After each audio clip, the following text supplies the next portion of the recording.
Hey there, welcome back to Reddit Dating, the best channel for Reddit cheating stories. Be sure to like, subscribe, and hit the bell notification for more stories like these. Now, let's get into the video.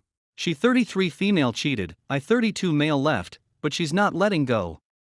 Pretty much what the title says, but obviously I should provide background to the situation. Okay. I've been with my ex-girlfriend, Vanessa, for the past 5 years. We met at a convention for one of our hobbies, started just talking about the hobby itself, with no other goal in mind. We started dating when she confessed that she liked me as more than a friend, and it was mutual. I just kept quiet because I didn't really want to ruin the friendship, and I wasn't really expecting her to be interested in me. Dated for about 2 years steadily before we moved in together. Our families meshed well together, our friends mingled, and we all became one big mixed social circle. That was a surprise because we both come from very different financial backgrounds, me being raised in poor/middle class kind of finances, Vanessa and her friends and family being really rich. Everything was great for the past 3 years, except when she cheated. Vanessa cheated on me with some random guy. I don't even honestly know why, nor do I really care to find out. I found out a month ago because I took her phone to call up a friend since mine was inoperable at the time. First thing I saw when I unlocked her phone was a message popping up about how some guy loved that bouncing on him the day before. I'll spare you the emotional turmoil I briefly went through. And I'll admit I just put the phone down, told her I was leaving without telling why, and I could see she was confused about me just going out like that. I just didn't want to do something I'd regret, because I did have anger issues in the past, but have mostly worked past those. She probably found out I saw that message, but since my phone was still in the apartment, there was no one way to get in touch with me. I literally just walked around the city for hours until I was so tired that I felt like falling asleep on my feet. I went over to a friend's house and remained with them for the night. The next day, I returned to our apartment and discussed the situation with Vanessa. I informed her that I would not be in a relationship with a cheater, and that was the end of it. I didn't want to know the specifics of what happened, how it occurred, or who the other person was. I simply wanted to get away from it all. She was not in the mood to comply, sobbing uncontrollably, blaming herself, beating herself in the head because she was, and I quote, a foolish cheating C*NT, pleading with me not to go and stating that she would do everything to try and remedy the situation if I left. The whole situation made me feel even more uncomfortable with her, and there was a commotion in front of our apartment building when our neighbors came out to see what was going on and were startled by the ruckus. Even though I was able to get away, the process was made needlessly complex by drama. She made the decision to someone else, and I took the decision to end the relationship because I don't want to be with a cheater any longer. I was able to remove the majority of my belongings from the flat when she was not around, and I assumed that would be the last of it. But if that were the case, I wouldn't be here right now.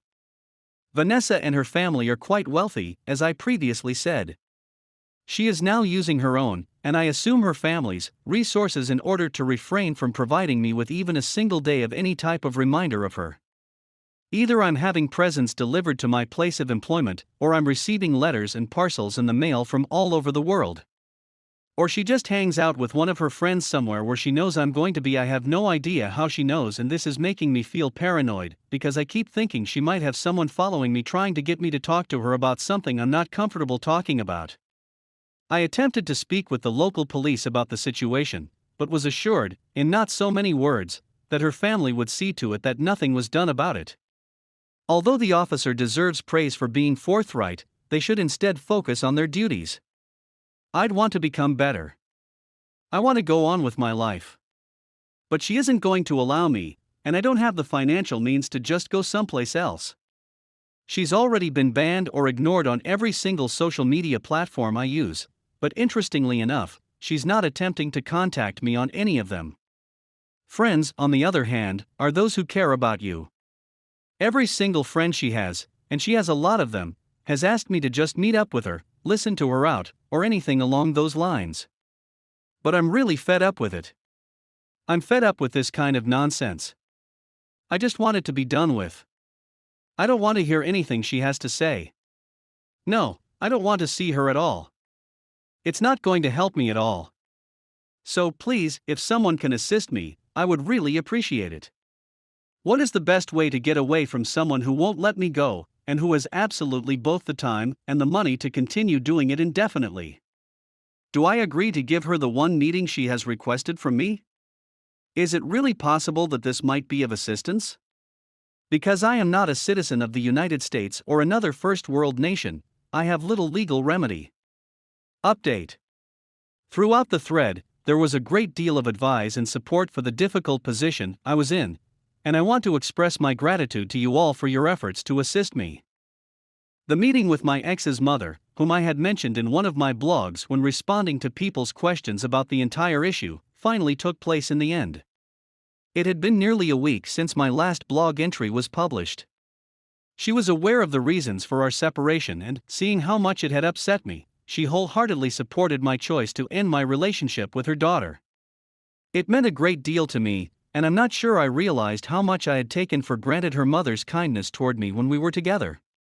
She was only aware of the ex's attempts to get back together with me when I recounted what had been going on since the breakup. She was unaware of her turning up at any place I went out, her friends badgering me, or the letters and presents that were being sent my way on a regular basis. When she held me and kissed the top of my child's head like I was a young kid again, I was on the verge of tears up because of how much support she offered me at the moment. I was both ashamed and thankful at the same time. I simply needed some space and time to get over this mess, and I believe she understood what I was saying.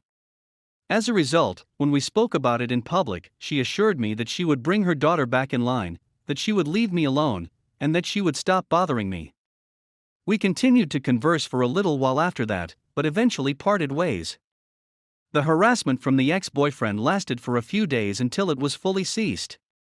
There were no messages, no phone calls, no unexpected visits where I was hanging out, or anything like that. So far, she hasn't responded to my emails after 3 weeks. It's been a dream come true. It's as if a great weight has been lifted off my shoulders, and I'm not even bothering to peek at the entrance of a location where I'm now hanging out to see whether it's the ex or one of her pals. My buddies were the ones that brought it to my attention since I hadn't even noticed it myself. So, yes, this is 1,000 times better than the situation that existed before. I did speak with my ex's mother one more time on the phone, and I expressed my gratitude for whatever she had done for her daughter, to which she responded that it was the least she could do. Near the end of the conversation, she stated that it would probably be best if we didn't speak any further because it would allow me to fully recover from this experience, but she expressed regret that it had come to this and that she and her husband would not be expecting me to come over for Christmas with them. We kissed each other farewell, and that was the end of it. After all of that, the harassment has ceased, I'm feeling wonderful, and life is looking a whole lot better these days. One more time, I'd want to express my gratitude to everyone who has attempted to rescue me from the muck I found myself in.